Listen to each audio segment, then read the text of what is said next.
The following program is rated GE. It is suitable for general family viewing.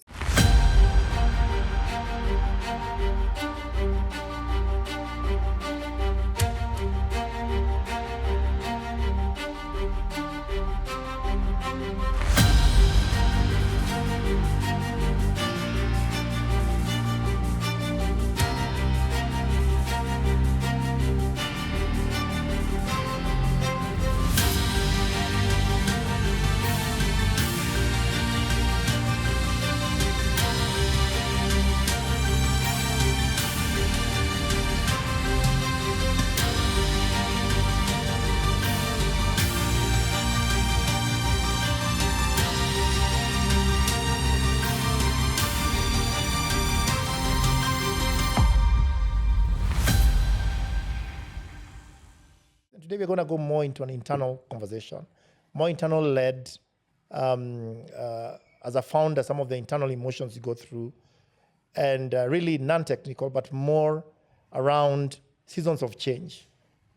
And as an entrepreneur and a founder, you have moments when you know you need to hibernate, you know when to blossom.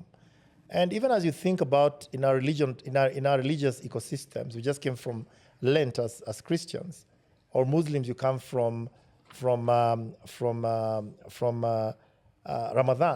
There's always a moment when you know you have to hibernate, take what we call your 40 days of fasting.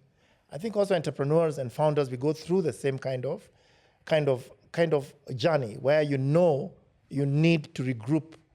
Maybe it could be because of a significant event, could be because you realize you're too much out there, could also be because you just realize you need to pivot out of your current setup, or even sometimes reinvent yourself. So today we're gonna our topic around seasons of change, when to hibernate and when to blossom. We'll touch on multiple things: how to conserve your energy. We're gonna have conversations around how we go through these seasons. Aligning with people with similar energy. At some points, you need to come out from your comfort zone and sort of embrace people who are going to help you through that season. Pivoting in silence. Sometimes you just need to say, I need to be quiet to know how to deal with the situation. And also how to leverage your weaknesses and also your challenges when things are not going as per plan. And also how to maintain mental balance as you go through this. With me, I have got interesting founders, very diverse in multiple domains, I'm going to introduce them shortly. And we hope by the end of the episode, there will be some kind of aha moment for some of us founders, when you know even maybe today you need to take that break. Maybe today is when you need to start hibernating. Maybe you've been hibernating for too long. Maybe it's time to come out and blossom. So without further ado, I would like to introduce the guest. I'm Mike Masharia, the host for this show. Been in business for many years, 25 years. And this has been a constant battle for me in terms of when to reinvent myself. And sometimes I've had to go back moments where I've had to take silent moments just to observe. And sometimes it can even take 2-3 months, even sometimes 6 months, where you're just trying to reevaluate, right? Your value systems, even sometimes just your business models, even sometimes just to regroup emotionally after having gone through, we've got heartbreaking moments, which is why we call it blood, sweat, and fears. And sometimes to deal with those fears, sometimes you need to just isolate yourself. So starting us on the set with me is Olive Gashara. Olive, I know for some time. She's a great person who wears multiple hats in multiple domains. She's going to introduce herself after that. But Olive, great to have you on set. Thank you for having me. So it'll be great to know how you pivoted your life. Essentially, I think you represent a generation of women who are going through that change, right? Having children or growing up or going through marriage or going through relationships, going through family, raising up, doing business at the same time, raising up children. I think it'll be interesting to have your perspective. And then next we have somebody who I met recently, and I was quite fascinated by by his approach to things. Kalani Sichangi, I met him a few months ago, and in a forum where we had a lot of much older entrepreneurs, 50 plus, 40 plus. I asked him, Kalani, what are you doing here? You are 20 what? 23. He told me you're 23 or 24. What are you doing here? He told me, I'm an entrepreneur. I said, you've paid fees to come and learn this? He said, yes. And I thought to myself, I started my business at 25. So Kalani has a right, has a position to be here, because I hope somebody has given us this kind of encouragement. And when you think about it, we did, because we had mentors who gave us this journey. So we want to hear more from Kalani, and welcome. Thank you. And it represents a great population of younger people. We call them Gen Zs, and I know they don't. We call them, in our business, we call them the collective and the academic, the kind of guys who have a different, their sphere of what they can do is very different from what we could do. Yes. The world is yours. So we will definitely want to hear more from you. Looking forward. Okay? Yeah. And then finally, I've got also a very interesting person I met recently, and we really had a great conversation. And she said, Mike, I want to participate in such an event, because I think it is something I've been looking for constantly, to be part and parcel of my journey and my story. Teresa Njoroge. Teresa, welcome. Thank you. Your story is also extremely inspiring and very profound. So I guess we have a very diverse group of people, you can imagine. Teresa is a social entrepreneur. Yes, I am. Kalani is trying to become an economic entrepreneur. Yeah, and you're an economic, you're not social entrepreneur. Yeah. Maybe you'll change at some point or have another business social entrepreneur. Olive, would you say you're an economic entrepreneur, or you think you're social, or both? I think economic. Economic. Yeah. So very interesting, because the rules that apply both for social entrepreneurship and also for economic entrepreneurship, basically, without realizing, are basically the same, right? And I'd like us to kick this off by really having a conversation around our personal journeys. As you introduce yourself, what you've done, I think what we found, our audience who have reached out to us say they love when we introduce ourselves with stories that speak deeper to us in our souls. When somebody thinks about Olive, it's easy for you to say Olive, and then you say, I do this. I want to relate to you the personal story where I can feel and I relate to you, okay? And maybe I could start with my personal story, because I think it helps bring context in our conversation, and also it helps you calm down, because sometimes you all get nervous when on set, and sometimes you say, what is a personal story I'm going to say that will bring things together? For me, I think when I think about seasons of change, and I think about when I need to hibernate and when to blossom, I'm going to give it. I think I'm going to give this story from a very interesting point of view. When I started my business, when I was 25 years, I think the power of youth is amazing, because youth allows you to think you can achieve everything. You don't look at, there's no negative. You don't see any downside. You don't see any downside or anything you try and do. So every time you do any project, you know you're going to be successful, okay?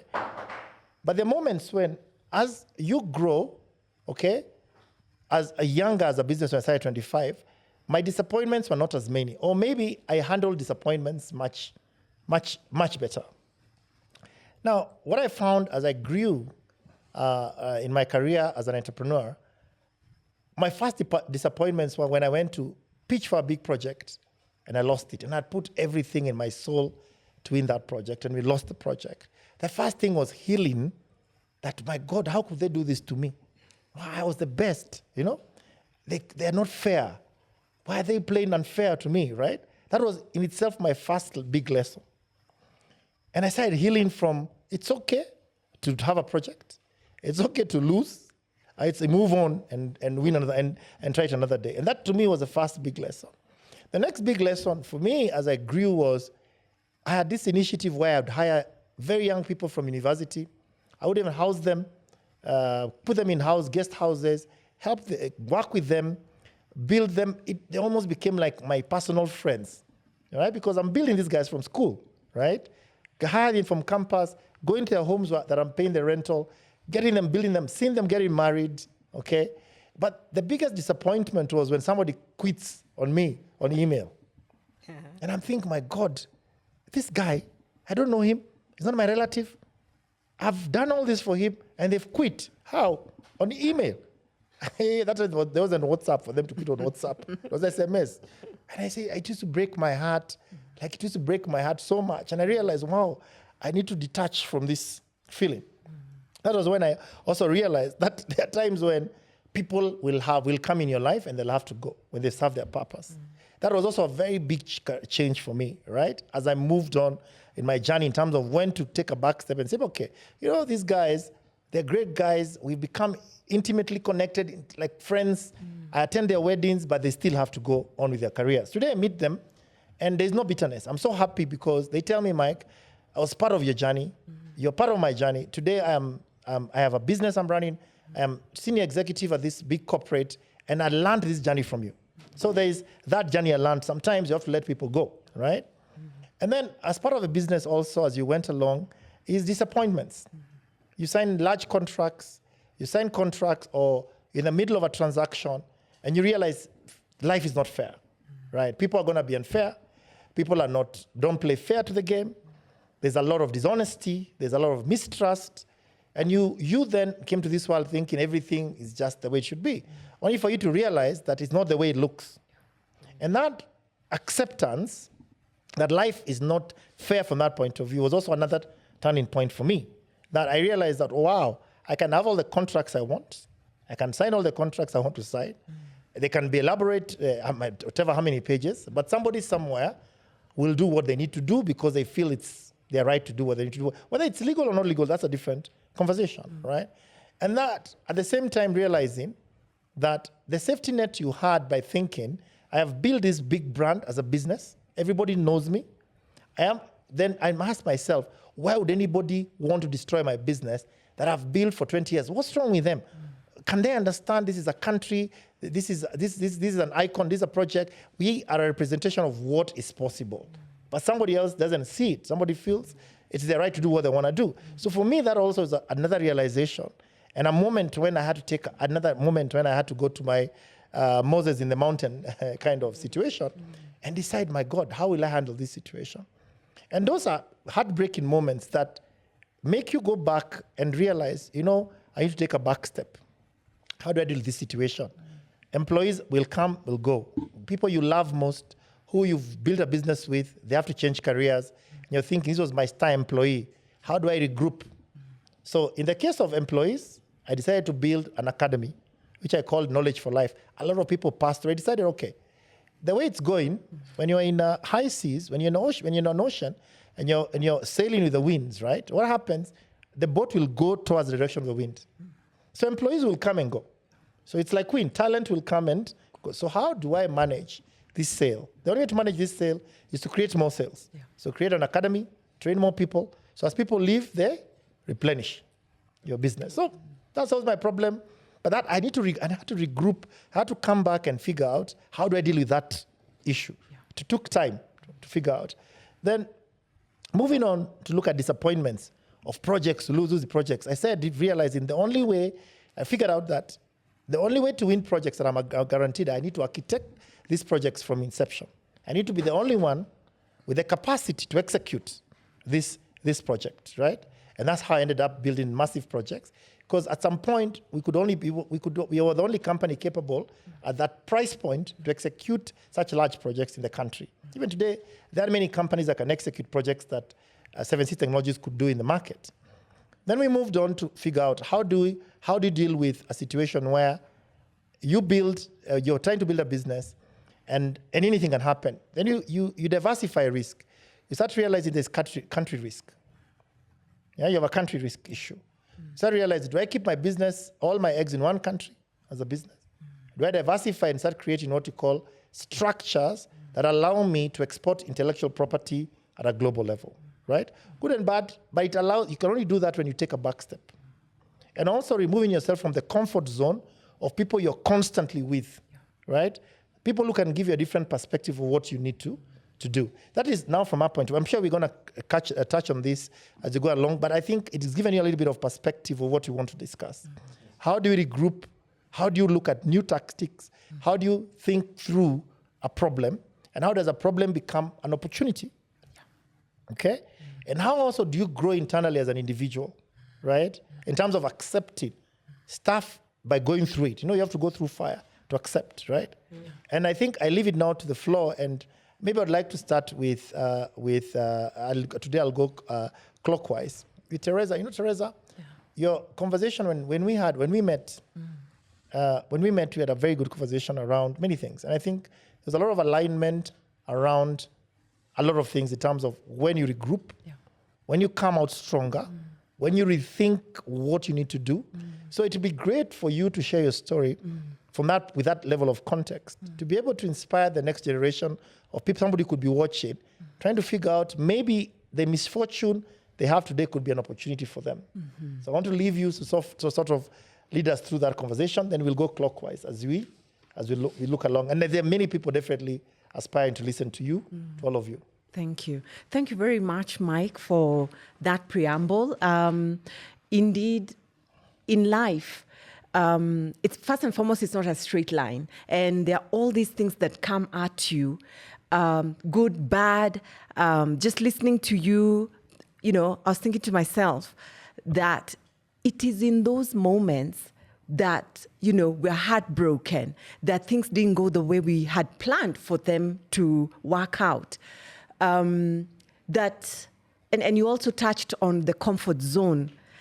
It's in those moments when we are outside our comfort zone that we literally get to learn first who we truly are, and that we get the deep, deep gems of what is inside of us and the beauty that we can bring into the world. Because in my case, in my situation, what happened is, so first and foremost, I started out in the banking sector. And I worked within the banking sector for about a decade. And this is the space and area that I had truly wanted to grow my career in, only to hit a bump when I handled a fraudulent transaction unknowingly.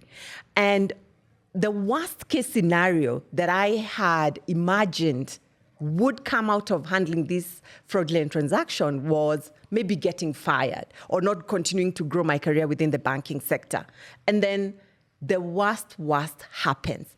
I get arrested, falsely prosecuted, which then leads all the way to a wrongful incarceration. So you're thinking to yourself, hold on here. I was growing a banking career, doing all the right things, a law-abiding citizen in Kenya. And here I am, sitting at the largest correctional facility for women in this country with my firstborn daughter, Omar. What is going on? And yet, I'm in this situation because I have decided to stand by my values. So even as we're having this conversation, I want to emphasize the issue and area around values, because a lot of this conversation will revolve around entrepreneurship. I believe that when you know your values first and foremost, it's very easy for you to make your decisions, because I was given a lot of opportunities to pay bribes and get out of the situation. But why am I paying a bribe for something, even those arresting me are saying, we know you did not commit this crime? So standing by your values, and that has continued to define the decisions that I make, my journey, and I know we're going to get into it. And, you know, even as my colleagues introduce, my co-panelists get to introduce themselves, I'd like to say that as part of my introduction, it was sitting in prison, to your point, around knowing when to hibernate, knowing when to blossom, because life is lived in times and seasons. Do you know the time and season you're in life, in business, and in other areas? I mean, that's the question that we need to keep asking ourselves over and over again, because you cannot thrive out of season. If you're not in season, then it's not the right time to kickstart that idea or to kickstart that business. You thrive in season. So knowing your times and seasons in life is very important. I'm Teresa Njoroge, founder, CEO, Clean Start Africa. Thank you for having me.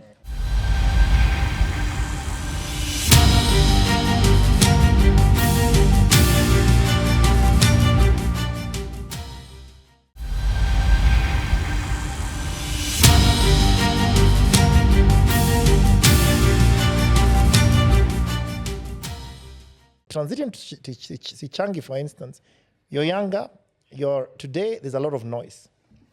And definitely the social media ecosystem helps propagate information faster. There's a lot of learning you're doing today much faster than we learned. AI is here. You can set up a business much faster. You can raise capital from people you don't know through social networks. So how in your business and in your life, how are you handling this? And how do you keep quiet in such a noisy world?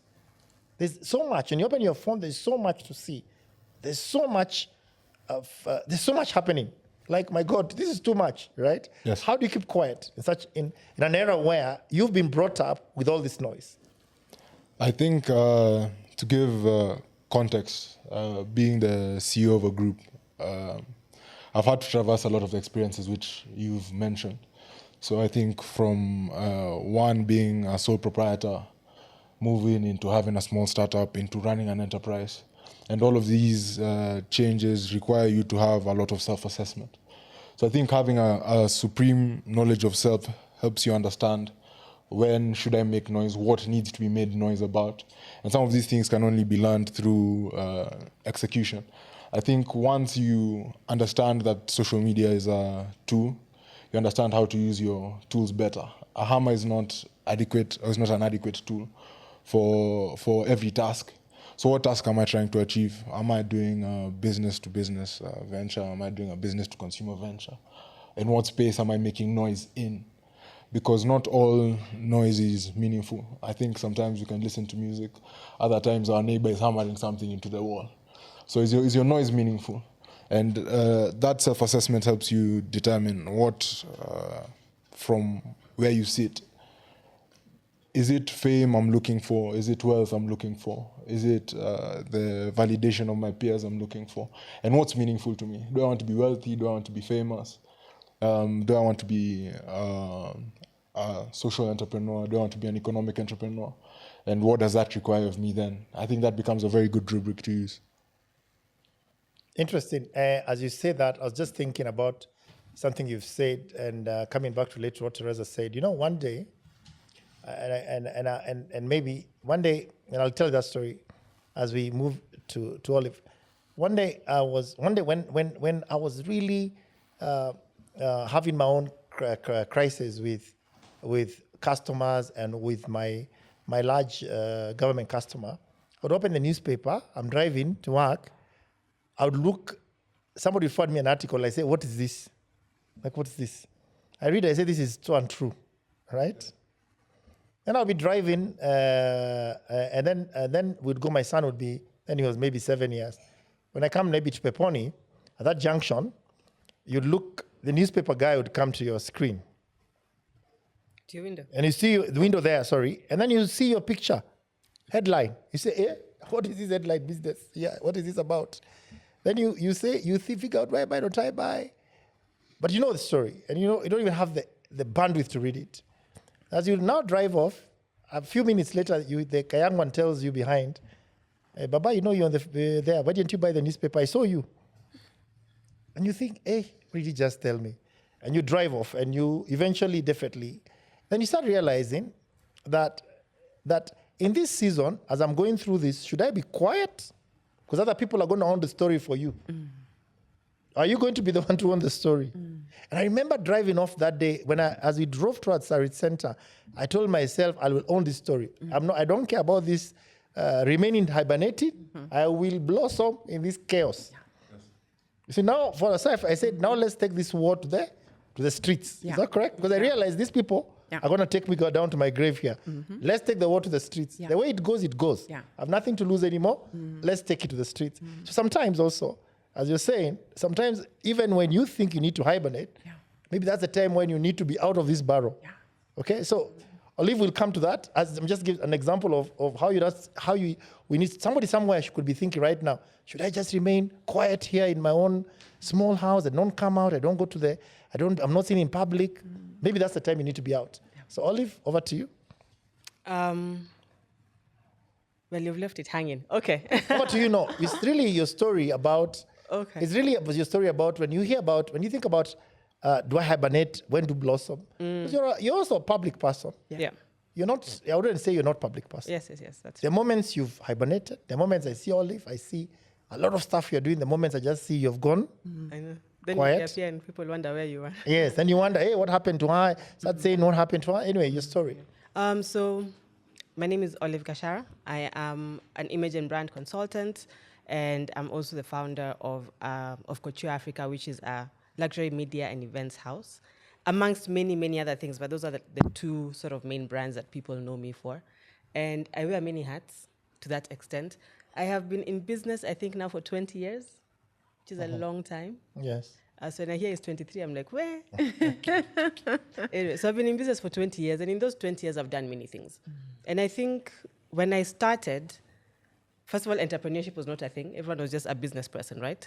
And I was doing maybe 2 or 3 things, and people would almost judge you. They're like, but why are you doing so many things? Huh? In fact, I remember even within our family, they're like, achana na mtoto wa Gashara.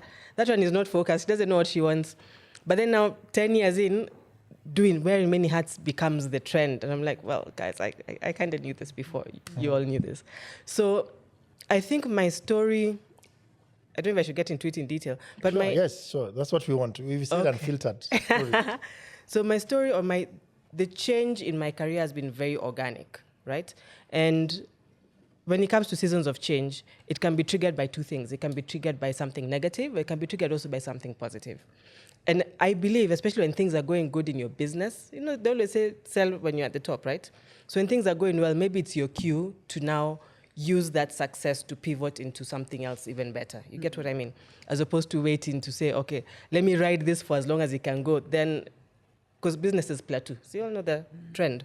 So when you're at a plateau, that's always your moment to pivot, right? So my first business was a modeling agency. No, first I started by selling flowers, which was like a hustle after high school. That's a whole story that I'll get into hopefully later. But maybe the transition, so you can see the changes, was I started a modeling agency. This was because just after high school, I did a beauty pageant called Miss Malaika. And then after that, people would start, once you're in that space, you start being called for fashion shows, and then people would ask, do you know any other models that you can come with? That was the time I was selling flowers. And that was just, the flowers thing was an opportunity. So then I would think, okay, so if I come with these other 3 people, how do modeling agencies work? Because I know they exist, right? So if I come with 3 other people, I can charge a commission. And that means if you're being paid 10K each and I'm taking 20%, that means that I get, if you do the math, I walk away with about, 16K as opposed to just 10K? Okay, so let's do that. So I started the modeling agency, and it picked up really fast. I think it was the right time. At that time, there were no agencies that were focusing on fashion models, hostesses, etc. Promo girls. It was not a thing. It was mostly advertising, and I think that's why they were always looking. So opportunity started that, and then I got very quickly into the fashion space, and you'd get an opportunity, or guys would ask, okay, so as you're doing this event, can we do a fashion show? Can you produce a fashion show? So, you say, yes, I can, and then you go and figure out how to do it. So, like, yes, of course we can. Then you go and look you start calling Akina Mike Rabah saying, could you come and do a stage? Then when they're doing it, you're like, so what else do I need? So you figure it out and you put it together. So that's how we got into starting to organize fashion events. And then because of that, I started working with a lot of people in the fashion and design space, and I quickly became a stylist, a makeup artist and a stylist. So, you're 21, 22, you have all the energy in the world. When people are spending their time out hanging, I was busy trying to figure out not just how to make money, but how to do innovative things. That's what was interesting for me, right? And so as I go into fashion, I remember actually at some point in my life, I was torn between makeup and styling. And the reason I started doing makeup was because when you're doing portfolios for these models, they can't do their own makeup. And we don't have money to hire a makeup artist. I'm like, so how hard can this thing be? Let's go buy a makeup kit and then we shall figure it out, right? So did that for a little bit. And I think this was now 3, 4, 5 years of running around Nairobi. And it was fun times, fun times. Everybody knew Olive for fashion. In fact, people still think, or for some reason, people think I'm a fashion designer. I've never known why. Anyway, so along the way, as I was approaching my mid-20s, I was thinking, now what? This is not particularly sustainable, right? I don't think I'm going to be running around Nairobi like this all my life. Just, it was a lot of physical work. So I then discovered image consultancy, right? And started looking for places where I could study this, and I eventually traveled to go and study image consultancy. Meanwhile, I did my executive bachelor's, so still, education. Your mother wants a degree, so you go, you get your degree, you give it to her. So I went and did my image consultancy and came back, and again, I sort of felt, if you look at the West at that time, this is now what 15 years ago. If you look at the West at that time, image consultancy and training was a very big thing, but it was not big in Kenya or in Africa. So business was doing well. The styling business was doing well. The modeling agency, hectic. We started doing promo girls, merchandisers. People are calling you at 2 a.m. because, the models that you've sent for that Heineken promo, I don't know where, they've disappeared. It's just madness. Way. Some people are cut out for this thing, some people are not. Anyway, so I felt there's an opportunity in the training space. And it was mostly because as much as we're doing these events, these very glamorous, beautiful events, how is that helping like Jane and Mary and Mwangi and, how is that helping the real person? So from a styling perspective, I felt that doing something like image consultancy gives a bit more depth to my skill set, right? Because now I can come and I can sit with you, Teresa, and I can help you dress for your body shape. I can help you figure out how to do your makeup, figure out how to do your hair that works for you, how to dress professionally. I can help Mike get suits that fit him. So I'm not just doing stuff for magazines and for runways. I can now actually start helping people, right? So got into image consultancy. And I remember when I was doing my training, my lead trainer I think she was celebrating her 50th her 60th birthday. No, sorry, I get that wrong. She was celebrating her 50th anniversary of her business. So she was like, sure, old British lady. This was the image consultants of back in the day. And that sort of gave me affirmation, like, yeah, this is the right thing. This is like your long-term biashara. You'll do many other things, but you'll always be a consultant. And that sort of still remains true till today. So now came back, set up, at that time it was called Image with Olive Consultancy, which we now rebranded to IWO for the purpose of growth, right? Because Image with Olive is very olive. We're like, okay, how do you scale? How do you expand that? Then now I like to say some consultants write books. I started a magazine. Because on this side now you have all this information in your head about fashion, style, dressing for your body shape, beauty. You have so much information. So now what do I do with all of that information? And because of my styling background and working with magazines, I was like, okay, maybe there's an opportunity here to start my own magazine. And I remember initially I was actually positioning myself to franchise a brand in Kenya. And we did all the work, we raised money, we did everything. But then now when it came to the financials or closing the deal with that particular brand, things were not working out properly. So like, okay, then this one guy, and I'll never forget, he's called Kalsi.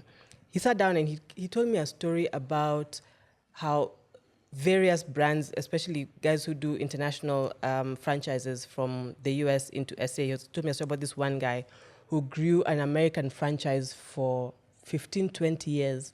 And when it was at its most successful, they just refused to renew it. And then they came into the country and they did it themselves. And so he asked me, so you, Olive, and he's telling me this, by that time we were on vacation in Swahili Beach, me and my sister were hanging out. He's like, so you, Olive, as you're doing all of these things, you put in so much effort, so much thought. Do you want to do a franchise or just build your own brand? You're young, you have the time to create something from nothing. And Kenya is such a virgin market, right? So I was like, okay, so we'll do our own thing. So we went, sat down, and now started thinking, we're doing a magazine, what name shall it be? And that's how Couture Africa was born. I was actually very surprised that there was no magazine in existence in the whole world called Couture Africa. I was like, really? Okay. So that's how Couture was born. So again, pivoting, right? You're finding success in one thing, and you're like, okay, how do we then now break that into the next thing? Then I'll continue the rest of the story later. But that's just to give you an idea of, in my mind, is change doesn't have to be triggered by a negative event. It can also be triggered by either your ambition for growth. Sometimes you grow to a point where even you know as an individual, for example, with my training, the growth of the consultancy firm is limited to individuals. But then once you start a media house, that becomes exponential. And that's now when you start making money when you're asleep, right?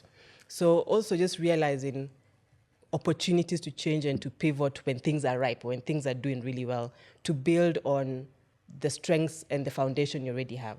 Yeah. And it's interesting because you talked about your story is about a roller coaster growth, and I can relate with you so well, because when I look at between 25 when I started my business and 43, I just used to think I had a Midas touch. I know, right? I just used to think I touch, it works. I touch, it works. Surely. So don't even start realizing risk anymore. What risk? This can't really happen to me. How can it happen to me? I used to think, what's the worst that could happen? What's the worst that could happen? Oh, it really happens. Some bad things can happen. That's the time you become spiritual, like there's no tomorrow. I know. You say, things are bad, or even you say, hey, where is God? I know. God should be with me here. And we have an episode about spirituality, actually, as a matter of fact. And that brings me to the conversation, because as we now table this, and really as you expand your business, thanks for that. I think Teresa and Sichangi is about expanding now your horizon about your business and what you do as an individual, and in terms of scaling, and in terms of how to pivot in these moments. There are moments when to hibernate, right? And I've just tried to write them down here. And something you said very interesting, your value system. Yeah. Something you said, value system. Do you know there are moments when you're going to hibernate? Because the value system around you, your value system, and the value system around your ecosystem is not aligning. Yeah. You just say, hey, this place, me and this situation is not working for me. You're in conflict with your soul. Yeah. Anytime you leave your house, you're thinking, geez, anytime I leave my decision-making process, my value system is in conflict with everything around me. That's the time you need to hibernate and think, do I really need to be in this situation, right? You know that can happen. Yes. Yeah, you're in a business where every day you leave, you have to bribe somebody. Yeah. You're against bribing, but everything, your whole business, from the moment you leave the gate, you're bribing, and you're constantly thinking like, I can't do this anymore, right? That's when to hibernate, right? Or when the tone of the market, and I would like to hear stories around when the tone, sort of giving you some cues, when the tone of the market you feel, this is not for me. Yeah. This vibe is not for me, You go online, there's so much, bile, people are fighting. Now we like getting into this business. Sometimes online especially can really make you get a point where you don't even feel you need to be in this business. I think at the time I was 18 years old, I was working with some of the biggest artists in the world. I think the first business I did was entertainment. And so very quickly, your peers' idols, you're being mentioned in the same sentence. This person is bringing X for a concert in Nairobi. And to a certain extent, you've sold out even tickets. You're waiting for bar numbers and money's in the account. So you know you're good. And the night before, or talks of cancellation begins, the morning of, it's cancelled. So technically, you already know you're gone clear. So you've come from being the people's champion to, I paid you to bring my favorite artist to Nairobi.